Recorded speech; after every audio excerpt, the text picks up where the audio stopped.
Valentine's day ভালোবাসার দিন, আবার অনেকের জন্য বদলা নেওয়ার দিনও বটে। ভালোবাসার সর্বস্ব দিয়ে ঠকে যাওয়ার ঘটনা কিন্তু অনেক। এবার তারাই নিচ্ছে প্রতিশোধ। এটা কিন্তু কোনো লেখকের কল্পনা নয়, একটা সত্যি ঘটনা। এতে না আছে রক্ত, না আছে খুনোখুনি, কিন্তু আছে একটা দারুণ মেন্টাল রিলিফ।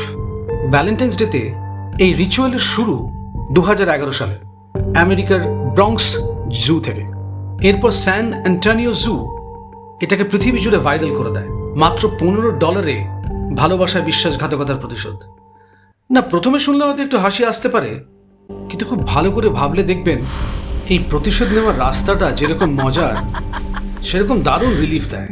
আপনি স্যান অ্যান্টনিও জুতে রেজিস্ট্রেশন করালেন, কিনে নিলেন একটা মাদাগাস্কার হিসিং ককরোচ, মানে বেশ বড় সাইজের একটা আরশোলা, আর সেই আরশোলার নাম দিলেন আপনার এক্সের নামে। যদি ফিজিক্যালি না পৌঁছতে পারেন তাহলে লাইভ স্ট্রিম রেকর্ডিং দেখার বন্দোবস্ত আছে। এবং আরও মজার ব্যাপার, জুয়ের তরফ থেকে আপনাকে এর জন্য একটা সার্টিফিকেট ইস্যু করা হয়।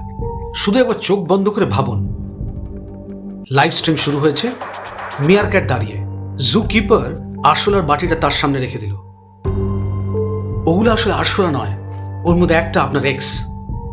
সেই রাগ, ক্ষোভ যেটা আপনার বের করা দরকার। এবং মুহূর্তের মধ্যে আপনার এক্সের নামের ওই আরশোলাটা, না, আপনি কোনো ক্ষতি চাইছেন না কারো, কিন্তু আপনার নিজের তো রিলিফ দরকার, সেই রিলিফটা আপনি পেলেন। এই ভ্যালেন্টাইন রিচুয়াল আজ সারা পৃথিবীতে বেশ জনপ্রিয়। দেখুন, রাগ অভিমান থাকবেই, কিন্তু এসবকে তুড়ি মেরে উড়িয়ে দেওয়ার নামই তো জীবন। এই মজার প্রতিশোধটা কিন্তু জীবনে এগিয়ে যাওয়ারই একটা চেষ্টা। সব যুদ্ধ রক্ত দিয়ে জিততে হয় না, মাত্র $15 কিন্তু যুদ্ধ জেতা সম্ভব। কেমন লাগলো আজকের এই গল্প? হলেও সত্যি ইন্টারেস্টিং না? রাখবেন নাকি নেক্সট ভ্যালেন্টাইনে একটা আরশোলার নাম এক্সের নামে? না, জানাবার দরকার নেই কমেন্ট বক্সে, সিদ্ধান্ত একান্তই ব্যক্তিগত।